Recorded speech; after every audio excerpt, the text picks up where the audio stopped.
back to the Shutter Sports Refresh, the weekly show that breaks down all of the most important news in sports. I'm your host, Lucky Roberts, and let's get right into some playoff football. The NFL playoffs have finished up their second round, and there were some crazy games that left fans heartbroken. Perhaps the most anticipated matchup was between the Buffalo Bills and the Denver Broncos. The Broncos had received a bye past the first round and were playing their first playoff game of the year and came out with fresh legs after a week of rest. They took a 20-10 lead into halftime and put the Bills on the ropes.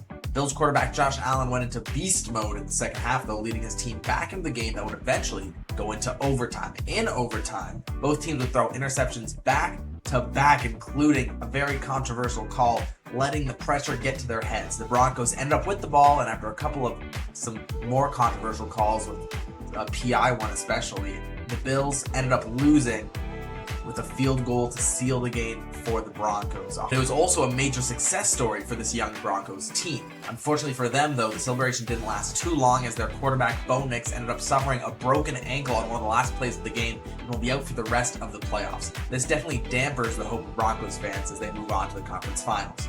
The next game to go down was the Seattle Seahawks, who also had a bye from the first round, and they easily took down their rivals, the San Francisco 49ers, by a whopping margin of 41-6. It was never close at any point. Then it was the New England Patriots winning in another easy victory, taking down the Houston Texans 28-16 in a very snowy game, and they'll move on to face on the Broncos in the conference finals. The final game of the second round was another thriller between the Chicago Bears and the LA Rams. This one also played in heavy snow in Chicago. This one was incredibly close until late in the fourth, with neither team letting the other one go more than a touchdown lead.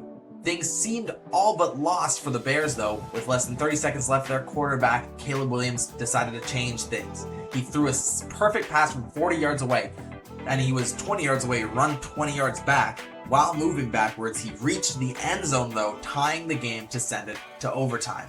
Williams has been on a tear this playoffs, making multiple ridiculous plays in the clutch. His efforts, though, were not enough in overtime, as he threw an interception during the Bears' chance to win, just 20 yards away from a game-winning field goal. That allowed the Rams to kick up their own field goal to win it, ending Williams' miracle playoff run. Another crazy game as the Rams move on to play the Seahawks in the conference finals. Those two games go down this weekend, so make sure to come back to the refresh to see what happens. We'll stick to the topic of football, as college football playoffs have reached their national championship game. It's between number 10 Miami and number 1 Indiana. Indiana is the heavy favorite, having dominated all their games leading up to this championship. Anything can happen, though, so it'll be an exciting one to watch. This game goes down tonight, so stay tuned for the results. Now let's check in on the MLB free agency, as some big names have switched teams, which could heavily affect the league this upcoming season. First is third baseman Alex Bregman, who signed with the Chicago Cubs on a 5-year contract. Bregman, who was an all-star last year with the Boston Red Sox, will add to the depth that they're trying to build up in that Cubs roster, who are already one of the best teams in the National League.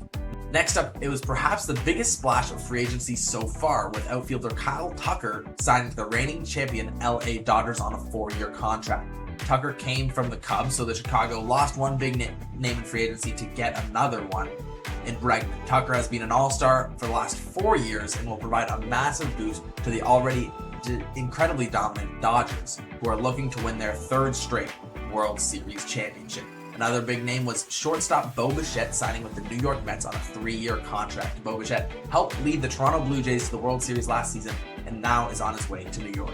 There are still a few big names who haven't made their decisions yet, so stay tuned for that. And for our last piece of news, we'll move on to some tennis, as the Australian Open has officially kicked off, marking the first Grand Slam of the tennis season and the year. The first round is almost finished, and there haven't been too many big major upsets so far. The most notable loss was number 7 Felix Auger-Aliassime, unfortunately having to forfeit his first match due to injury. The second round kicks off on Tuesday, so make sure to come back to the refresh to hear more about the tournament.